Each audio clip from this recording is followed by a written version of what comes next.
This is the Hawk Central Huddle, your weekly peek inside Iowa athletics. I'm Danny Lawhon, and he's Chad Leistikow. And Chad, Noah Fant isn't with us here in this studio for any of these videos, but he was conspicuously absent, I guess, for 3 quarters in that Penn State game. I know he ended up with more yards and receptions than any other Hawkeye in that loss, but what happened? Well, I think Iowa just kind of forgot about him. Penn State took him away. I don't know how you forget about him, but it did seem like Nate Stanley said they took him away a little more. When I watched the video, I saw him open several times. So I think this week against Purdue, you have to kind of make a concerted case, get the ball to Noah Fant. What's the worst that can happen? The guy makes plays when the ball is near him. He drops one here and there, but more often than not, this guy's a mismatch. And I think this week, when you're looking for slight edges, I think this is a guy that can give you that edge. Looking at those Boilermakers, obviously they've made big news with their stomping of Ohio State a couple weeks ago, like Iowa did last year. But they have losses to Eastern Michigan and Missouri at home, among others, and they had a pretty listless performance against Michigan State just last week. What kind of team are we really looking at in the Boilermakers? Yeah, you just made me think of something that Tyler Wiegers of Eastern Michigan went ahead and beat Purdue. So gosh, that's right. Wouldn't it be interesting if Iowa went to its backup quarterback this week and beat Purdue?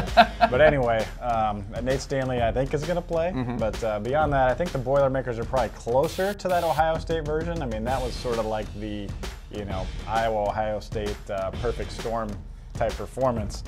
But this is a team with really good analytics. It's got the second best offense in the Big Ten Conference, better than Penn State. This is probably the best offense Iowa will face all year. It's a big test for the defense. And Purdue's defense has been really good in scoring defense. So I think this week in particular, Iowa's red zone offense, which has been struggling, has to come through with 7 points each time. With the Big Ten West as jumbled as it is, every one of these November games is going to be huge, but this seems particularly important for the Hawkeyes' long-term chances. Yeah. What's the road look like with a win, and maybe, more importantly, how dire is it if they don't come away with a road victory this Saturday? Yeah, I think Iowa got a nice, feather in its cap with the number 16 college playoff ranking. That's pretty good off a 6-2 start. I think it lifted some fans' spirits a little bit, and you realize if they can finish 4-0 in November, they're going to a New Year's Six game regardless of whether they win the Big Ten West or not, more than likely. So, but yeah, absolutely for Iowa's Big Ten championship chances, it's really win or out or bust in my opinion.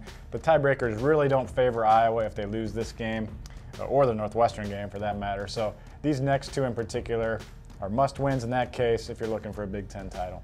You'd rather have these November games that mean a lot. Just remember that if you're still smarting from that loss last Saturday. We'll have all the coverage leading up for you heading into this Saturday's game. Stick with us at hawkcentral.com throughout the athletic season.